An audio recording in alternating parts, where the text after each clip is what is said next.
What's up guys, it's Austin and welcome to today's video. This is something I've been wanting to talk about for the past couple weeks or so since I heard this news about what is attached to me now. As you guys know, I had the attachment of Zozo about 6 months ago and I got him removed 6 months ago. Got something I think new attached to me. I don't think it's him. The reason I know I have an attachment right now is because I had paranormal activity happen 2 months after getting him removed off of me by an occultist during the attachment series. I wanted to give it like a good window of time to not do any investigations in my house for a good couple months and just do other videos that are haunted. So that's what I did. And then after 2 months, I was in a video call with a friend and the lights in my room by themselves turned off. Like somebody clicked the switch off. That is the only way you can turn off these lights. And I had to get up and turn it back on. Now, if you think that's scary, oh, just wait. This is gonna get good. Not only did the lights turn off on the video call and make me realize, oh, I have an attachment again. So that prompted me to make a investigation video in the house again. I'm like, okay, enough time has passed. Let's make a video about this. Let's do an investigation. I talk about the story that I just told you guys where the light turns off and everything, and that's what made me investigate. I do the investigation. I'm trying to find out what this spirit is, if it's good, if it's bad, if it's demonic, or whatever. If you guys haven't seen that video, I'll put the thumbnail on the screen right now. You guys can go watch it. Long story short, I found out it was a demon once again. I asked if it was Zozo and it said no. Now, could it have been lying to me? Sure. So it's telling me it's not Zozo, but it is some kind of demonic entity. If you're a different demonic spirit that isn't Zozo,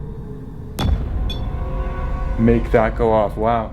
And REM pod is going off as per usual. I'm getting answers to the spirit box somewhat. Eventually, 2 months later, me and Mike, we reconnect and start filming some videos again. But before we even start doing that, he says, hey, like I have this girlfriend, like she's a Wiccan. She does like tarot and all this stuff. And I asked him, could she do a tarot card reading on me? I think this was right before we were starting to film a series, which is not out yet. It's not going to be out for a very long time. She did a tarot card reading on me and basically said that I have something dark attached to me. At first, she couldn't tell me if there was anything on me. She said that Mike had something, but then she's like, I can't sense anything on you. And the reason for that is because I had protection. So I had a crystal around my neck, and I also did a Palo Santo smudge before I came over to his house because we were doing an investigation on this day. So yes, I had protection. We were doing an investigation on this day, probably for the series that we were working on that night, which like I said, won't be out for a while. And I'm pretty sure I told her, you know, I had protection. And she's like, oh, okay. After a while, she was able to do a reading on me. She's like, yeah, I kind of had to fight through the protection that you have right now that you put in place before you came to Mike's house so that I could do a tarot reading for you. And she said, you do have an attachment. It is dark, it is demonic, and it's a very nasty spirit. And listening to that, of course, I did not want to hear that. I knew it was a demon because of my previous investigation in my house 2 months prior, but I didn't know how bad of a demon it was. So she goes into detail. Yeah, it's super dark, it's nasty, it's a really bad spirit. Like, you don't want this thing on you. Get it detached as soon as possible. Like, basically get it off you is what she's saying. So we filmed this series, everything goes fine. I mean, there were a few things that happened in the series, but I'm not even going to give anything in the series away. Let's just say it has nothing to do with my personal dark attachment. Going back to the tarot reading, she could not finish it because the spirit that is attached to me, this creepy, demonic, whatever the fuck it is, would not let her. And also, get this, her spirit guides would also not let her do the tarot reading any further because of how dark this thing is. Her guides were telling her to pull back on the reading. Don't do it, don't continue. And I remember when she was done the reading, I'm pretty sure she sent a text message to Mike and he showed it to me. And she basically said whatever was attached to me while she was doing the reading was, I think, manifesting into her space, like in her home. And she had to cleanse the living hell out of her house or something to that degree. And I already know what you guys are thinking. Why don't you just move? So here's a simple answer to that. When you have an attachment, it's called an attachment for a reason. It's attached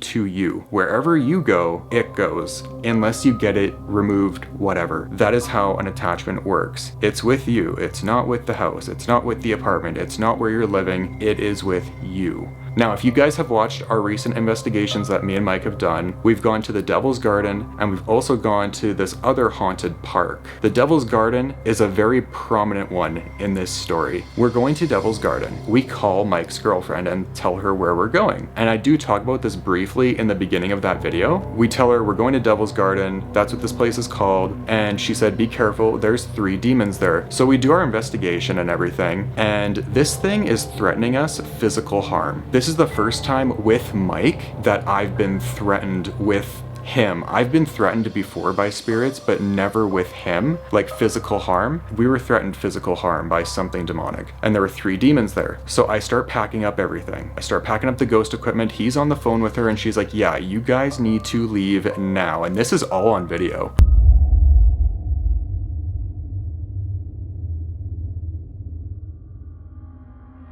Here. So he's on with his girlfriend right now that said there's 3 demons here. Yep, it told us to leave. Yeah. It told us we're in physical danger. Yeah, I would leave. Yeah, exactly what I'm saying. That's what we're doing. Yeah. Please do. I have so... Oh, I don't like it. I don't like it. What's the vibes? Can you please tell the camera? I hate it. I hate it. You need to leave now. Okay. We will. I'm not joking.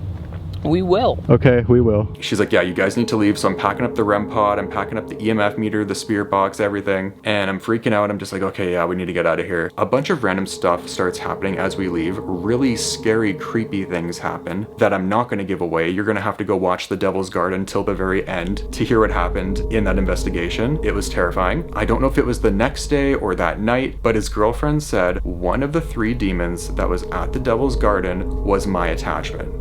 Yeah, not good. We do not know if that was what was communicating with us at Devil's Garden. We don't know what was talking to us there. It could have been my attachment. It could have been the other 2 demons there. Now, what's really creepy, she said the other 2 that were there were grinning and smiling that we were coming back, or that I was coming back with a friend, because I'd been there before. I investigated alone there like 4 years ago. She basically said that like she heard whispers in her ear as we were going to this place. I don't know if her spirit guides were telling her where these demons were in the Devil's Garden, but they told her where they were, so they were obviously hiding out somewhere, which makes a lot of sense because we were feeling very stalker-ish vibes over there. And she said basically that they were grinning and smiling that I was coming back with a friend, meaning like they were ready to mess with us. So it might not have been my attachment that we were communicating with, but my attachment was there. The reason I'm bringing up Devil's Garden is not only because my attachment was there, but because she said that when I go to these paranormal active locations that have a lot of activity, or I think even locations that have like the littlest shred of activity, and she said especially demonic places like that one, it supercharges it. It basically supercharges my attachment and gives it more energy. It's like a battery. Think of it as you're plugging a battery into a wall socket and you're letting it charge. That's what is happening when I go to these haunted places with this dark evil presence. It's feeding off of it like a battery. These locations are insanely active, the ones that I go to. It follows me to every single one. That doesn't mean that it's communicating with me at every single one though. It's feeding off the energy that's there. I also did a backyard investigation of my house. So going back 2 months ago, where I did the investigation and found out about this demon, didn't know a whole lot about it, obviously, until now. Before me and Mike even started hanging out again, 2 months after I did the house investigation in my house, realizing that I had a new attachment, I investigated my backyard and got poltergeist activity. And again, I'm gonna let you guys watch that video. The thumbnail will be on the screen so you can go and find it. But I had some very weird stuff happen in that video that has not happened to me ever in the backyard. His girlfriend basically said, stop going to demonic locations, which I really cannot do that because I'm a ghost hunter. That's what I do. I have to go to demonic or not demonic locations. Not all of them I go to are evil, but a good chunk of them have been recently in the past few years. So going over this, I have random activity happen after what, like 2 months of getting rid of my attachment of Zozo. I do an investigation once I figure that out in my house, And then 2 months after that, I hook up with Mike and his girlfriend tells me all this creepy stuff. I'm just kind of giving you guys the timeline here. Right before she told me, like probably a week or so before, I did the backyard investigation, got poltergeist frickin' activity. And then she tells me how bad my attachment is. And then, yeah, we go to Devil's Garden and all hell breaks loose at that place. And we don't know if it was my attachment communicating with us. I don't know if I'm gonna try to get rid of it. If it tries to attack me, yeah, that's where I'll probably do something about it. As for right now, I'm not gonna probably do anything about it. That does not mean I'm not taking it seriously, and it does not mean that I'm just not thinking about it ever. I'm constantly thinking about this all the time now. So I'm very well aware what's attached to me. With all that being said, I hope you guys enjoyed this video. I'll see you guys in the next one. Peace.